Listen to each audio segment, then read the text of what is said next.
Today is the 6th of December 2021. Today I am going to talk to you about the GCC summit which was held in the Saudi Arabian city of Al Ula. Al Ula is a very famous place. It has mention in the Quran. It is the place where the people of the Hud lived, and they had carved out homes for them within the mountains. So it's a historic place. Newspapers have mentioned it as having a Martian landscape. But the important thing there is that yesterday there was a Gulf Cooperation Council summit in which all the important Arab leaders met, and the de facto ruler of Saudi Arabia, Prince Mohammed bin Salman, publicly embraced the Qatari head of state, Sheikh Tamim, and brought to an end the hostilities which had been happening between Saudi Arabia and Qatar. Saudi Arabia had blocked the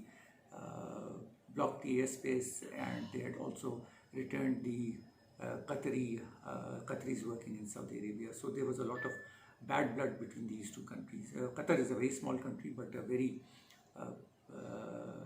oil-rich country, and also it's also a place where there's a huge deployment of the United States military. So it was not boding well for the United States actually that these two Arab countries should be fighting amongst themselves. So this GCC meeting, in which a rapprochement happened between the Qataris and the Saudis, was held under the watchful eye of Jared Kushner. So this is also a very interesting thing. Donald Trump is towards the end of his presidency. Traditionally, this is a period when the American president becomes lame duck. But when you look at what Trump is doing, he is very actively pursuing his foreign policy agendas, which obviously are anti-Iran, pro-Israel. So what happened in Al Ula was that Jared Kushner did a patch-up work. He closed the chinks in the Arab armor, and the basic issue was that he wanted to unite the Arabs against the Iranians. So what happened in there in the Saudi Arabian city was, yes, there was a bonding up between fellow Arabs, but also it was mending the fences, repairing the defenses, and making sure that there is no gap in the Arabs themselves.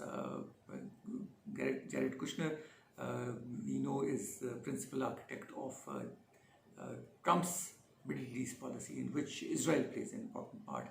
Jared Kushner is a Jew, we all know that, and he had made a grand plan also, which was a grand peace plan for the Middle East also, which was at the cost of the Palestinians basically. So Arabs are united, have been united, they are all the chains are now connected again, links are in place. What will happen next? 21st of January, Biden will be inaugurated as the new president of the United States. In my opinion, there will be no change in the US Middle East policy. It is going to remain the same under Biden. And I'm sure the Americans, presidents or people in the State Department are very happy with what Trump has done so far. He has fast-tracked the recognition of Israel and the, if I'm permitted to say that, to usher in a demise of the two-state theory in which the Palestinians were assured as a sovereign and autonomous state. So next, will there be more Arab countries recognizing Israel? Quite possible. Would Trump be encouraged to attack Iran? That is another question mark. The Iranians yesterday seized a South Korean tanker in which they said that petroleum chemicals were loaded. So it has also been taken as a hostile act. So let's hope that things do not go bad in our region. Any military attack on Iran will have implications for Pakistan. This shouldn't happen. This is bad for the peace and stability of the region. So that's all from my side. I'll be looking forward to your comments. Thank you very much and very good night.